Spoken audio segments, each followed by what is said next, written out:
যুবসাথী ভাতার জন্য বেকার যুবকদের হাজার হাজার লাইন। এমনই লাইন চোখে পড়ল গ্রামীণ হাওড়া জয়পুর বিডিও অফিসে। লাইন ধরা পড়ল চোখে। বেকার যুবকরা কি জানাচ্ছেন, আদৌ কি এই ভাতার ফলে সুবিধা হবে নাকি রাজ্যে আরো পিছিয়ে যাবে? তাদের মুখে শুনে নেব তাদের ওপিনিয়ন। সকলকে আমাদের দিকে অনেক অনেক স্বাগত। এই মুহূর্তে আমি কোথায় আছি না, হাওড়া জেলার জয়পুর থানার অন্তর্গত জয়পুর ব্লক অফিসে, অর্থাৎ ব্লক ডেভেলপমেন্ট অফিস। কয়েকদিন আগেই রাজ্যের মুখ্যমন্ত্রী ঘোষণা দিয়েছেন যে যুব সাথী যারা 21 থেকে 40 বছর যাদের বয়স, তারা প্রত্যেকেই এই যুব সাথীর জন্য অ্যাপ্লাই করতে হবে। তাদের কয়েকটি ডকুমেন্ট এবং তাদের মধ্যে অন্যতম মাধ্যমিক প্রত্যেককে হওয়া চাই, মানে যে সমস্ত ক্যান্ডিডেট। তো এই নিয়ে আজকে আমরা সরাসরি ব্লক অফিসে দেখতে পাচ্ছি, আমার পেছনে প্রচুর লাইন, প্রচুর মানুষজন আসছেন যারা এই যুব সাথীর জন্য, যারা বেনিফিশিয়ারি আছেন, যারা আবেদন করেছেন, তারা কি জানাচ্ছেন আপনাদের জানাবো। সুবিধা এখন হয়তো কিছুটা তোমার মানি পাবে হাতে, কিন্তু একটা চাকরি না থাকলে শুধু বেকার ভাতা দিয়ে কি হবে? চাকরির ব্যবস্থাও তো করতে হবে।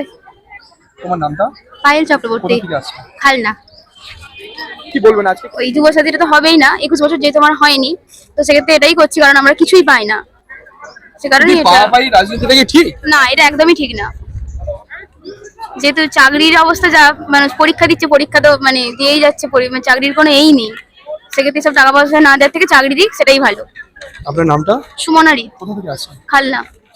দিদি, আপনি কি বলবেন, এই যে যুব সাথী প্রকল্প চালু করেছে মুখ্যমন্ত্রী, কি বলবেন? ভালো, সবই ঠিকই, কিন্তু চাকরি না হলে যুবসাথী দিয়েই বা কি হবে?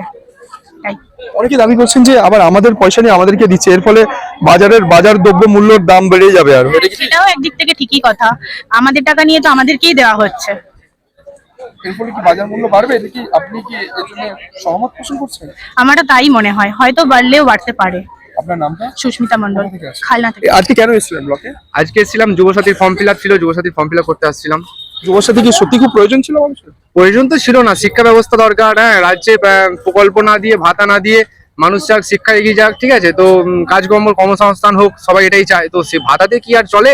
তো দিচ্ছে, নেওয়া যাবে, এখন সবাই নিচ্ছে, আমরাও নিই, আর কি করা যাবে। আচ্ছা, এই ভাতা না দিয়ে কি কোথাও আপনাদের একটা করে চাকরির যদি প্রতিশ্রুতি করতেন, কি কোনো বড় শিল্পের আশ্বাস দিতেন, তাতে কি আপনারা বেশি খুশি হতেন? হ্যাঁ, খুশি তো হতাম। হ্যাঁ, রাজ্য থেকে এক এক করে শিল্প চলে যাচ্ছে, তো ভাতাতে তো আর চলবে না। হ্যাঁ, এবার মানে কি বলবো, এরকম ভাবে যতদিন চলে আর কি বলা আছে, মানে রাজ্যের অবস্থা খুবই খারাপ। আমরা ভাতাতে প্রস্তুত না। আমরা চাই রাজ্যের শিক্ষা সংস্থান, কর্মসংস্থান সবকিছু ভালো হোক, এটাই হচ্ছে আমাদের কাছে বেস্ট। আর কিছু চাই না সরকারের কাছে, এটাই আবেদন, আর কিছু না। আপনার নামটা? আমার নাম সুব্রত আড়ু, আমি এসেছি জয়পুর খালনা। হচ্ছে তো, তার জন্য সবাই এই সুবিধাটা পেতে চাইছে, তো সেই কারণে আমরাও পেতে চাইছি। আপনি কি পেয়েছেন? এই বা যুব সাথীটা পাচ্ছেন না লক্ষ্মী ভাণ্ডার? এখনো পর্যন্ত আমি কিছুই পাইনি, এই ফার্স্ট টাইম আমি ফর্ম ফিল আপ করছি। এই যুবর মানে ভাতার ফলে যে রাজ্য চলছে, অনেকে বলছে এর জন্য চাকরি বা শিল্প হলে ভালো হতো, এতে কি আপনি সহমত? হ্যাঁ, অবশ্যই সহমত। শিল্প তো সবাই চায়, আর চাকরিও তো সবাই চায়, সেটা যেহেতু হচ্ছে না, আর কি করা যাবে এতে? মানে যেহেতু হচ্ছে না, সবাই ফিল আপ করছে, আপনিও করছেন, হ্যাঁ, তাই তো? অবশ্যই। আপনার নামটা? অনুশ্রী, কোথা থেকে আসছেন? আমি হিয়ক, খালনা। এই যে আজ কেন এসেছিলেন এই ব্লক অফিসে? আমরা এসেছি যুবসাথী ফর্ম ফিল আপ করতে। দিদি আমাদের পাশে দাঁড়িয়েছে বেকারদের জন্য, ঠিক আছে। হ্যাঁ বলুন। আমরা চাই যে দিদি আরো যুবক সাথী, অন্যান্য যুবক সাথী করতে পারি। অনেকে দাবি করছেন যে এইটা না দিয়ে চাকরি দিলে আরো ভালো হতো। হ্যাঁ, চাকরি দিলে তো অবশ্যই ভালো হতো, অনেক সাধারণ ছেলের খুব সুবিধা হতো, ঠিক আছে, অনেক ফ্যামিলি বেঁচে যেত। দেখ, দিদি অনেক প্রকল্প চালাচ্ছে, আরেকটা প্রকল্প চালু করুক, এটা চাই আমাদের। আপনার নামটা?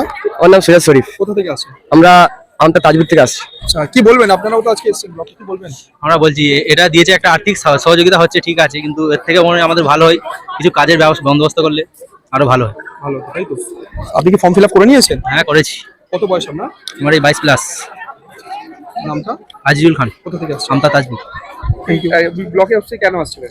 এই যুবসাথী হচ্ছে আমাদের যুবসাথী দিদি যেটা দিচ্ছে সেটা আর কি, এখানে ফর্ম ফিল আপ করতে এসেছিলাম। করেছে এই যুবসাথীর ফলে কি কোথাও একটুখানি সুবিধা হবে আপনাদের? হবে, দেখা যাক এখন কি করে, এখন কি পরবর্তীকালে দেখা যাবে যে এর কোনো কাজ হচ্ছে কি হচ্ছে না। এখন তো ফর্ম ফিল আপ করেছি, পরবর্তীকালে বুঝতে পারবো। আপনার নামটা? আমার নাম সন্দীপ গুসাই। আর কি নিয়েছেন? এখানে নিয়েছে আপনার মাধ্যমিকের রেজাল্ট, মাধ্যমিকের আপনার রেজিস্ট্রেশন নাম্বার, আধার কার্ড, ব্যাংকের প্রুফ, আপনার ভোটার কার্ড, নিজের পাসপোর্ট সাইজ ফটো, এইসব আর কি। নাম আর কোথা থেকে আসছে? আমার বাড়ি খালনা বাক্সিতে। ইয়োবে নাম সন্দীপ বুঝাই। করলেন? হ্যাঁ ফিল আপ করলাম। কি বুঝছেন এই যুব সাথীর ফলে কি সমাজে যারা বেকার যুবক আছে তাদের কি কোথাও সুবিধা হবে?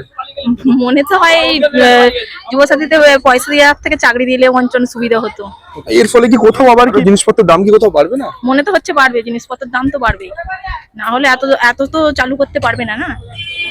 এইদিকে দিয়ে আমার নাম মৌমিতা জানা, কোথা থেকে আসছে? কিয়প থেকে আসছি, খাল্লা। Thank you. নতুন ভিডিও দেখতে আমতা টিভি ফলো করে রাখুন।